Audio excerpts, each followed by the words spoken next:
So to put your piece of bar in, you take this spring-loaded chuck key, it fits into there, turn it one way, the 3 jaws open up, put your piece of bar in.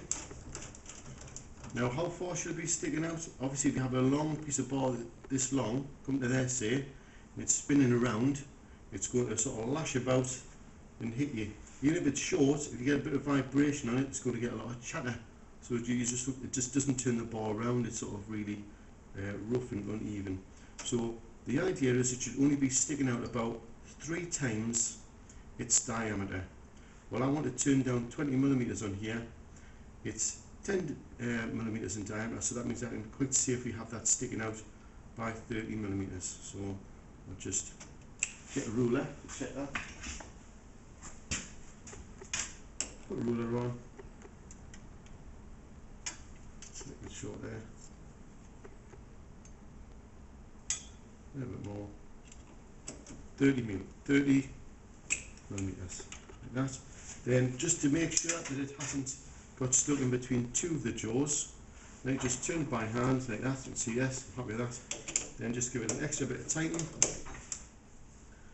Tighten that one, move it around, because you do get a little bit of friction between.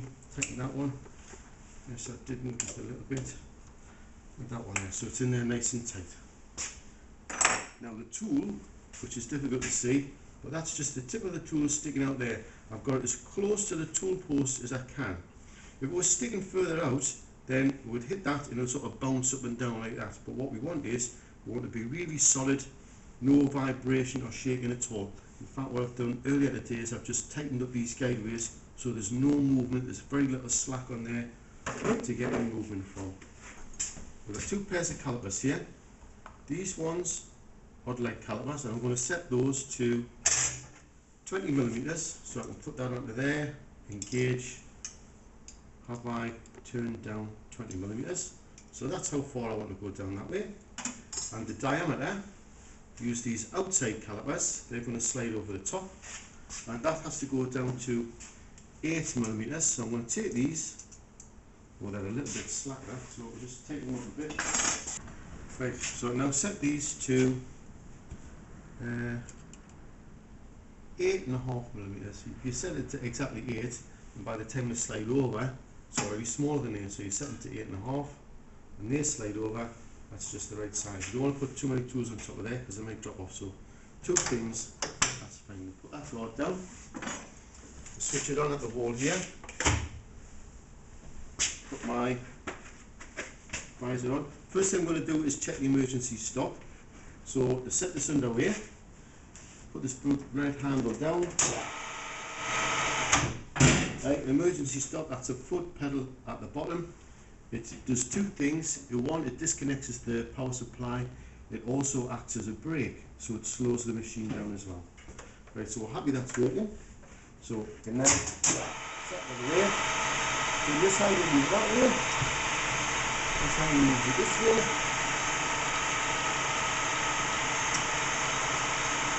Let's see what we're doing.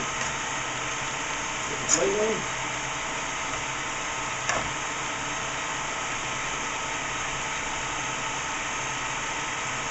And the first thing we'll do, first part is I'm going to face the front off. So the tool's going to come up to the end of the bar and go across the face. And if I have the tool too high, it means it won't be able to cut the very centre because it will be cutting above the centre. If I have it too low, it's still going to fail to cut the centre because it's too low. So the tool always has to be set at what is called centre height. So we'll just see how accurate I've managed to set this. So we'll set that here.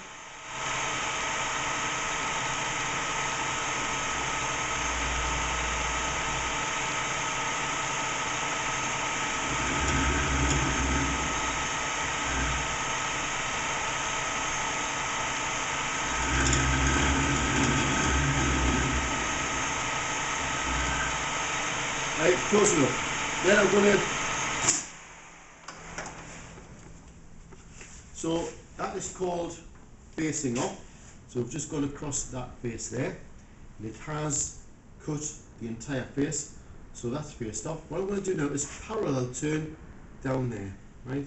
And I'm going to use this wheel here, it's called the apron wheel, because that gives the best parallel motion. Parallel because it's cutting it parallel with the axis of rotation. So put that down. Switch that on.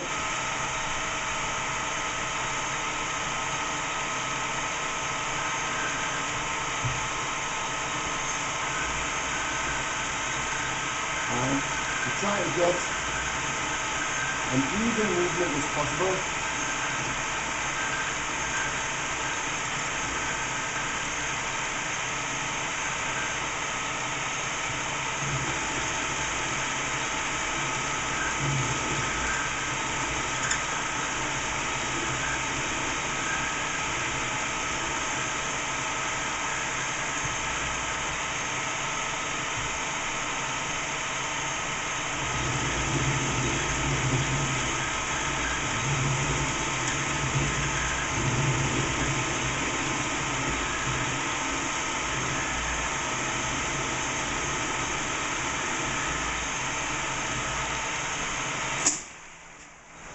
so good guess, that looks about 8mm to me, so I just try my outside cutters just touching there. So what I'll do now is just get my micrometer,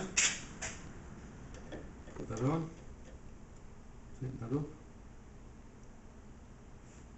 don't over tighten, it's got a little ratchet on the end there, lift it up and you can see another light there, that is 8.35mm. Now unfortunately the bar we're using millimeters, but the dial here is actually in inches, so these are thousandths of an inch on there, that's in millimeters. So we just want to take 0.3 of a millimeter off the diameter, which is only 0.1 of a millimeter off the radius. So when if we move this 0.15 of a millimeter, it's going to take a 0.15 millimeter off this side, 0.15 millimeter off the far side, so it's taking 0.3 off altogether. So let's try that.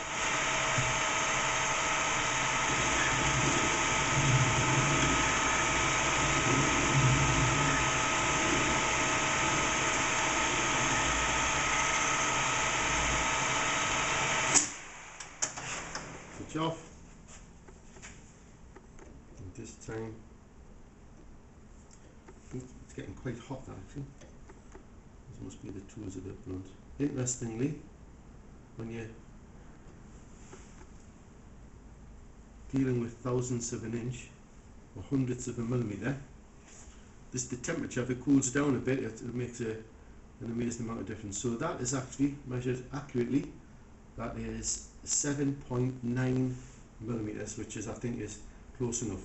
Now, when we come to put the screw thread on it, it's going to help if we have a chamfer on that part there. So I can use the tool, the end of the tool, just by bringing it in contact with the corner there to create the chamfer.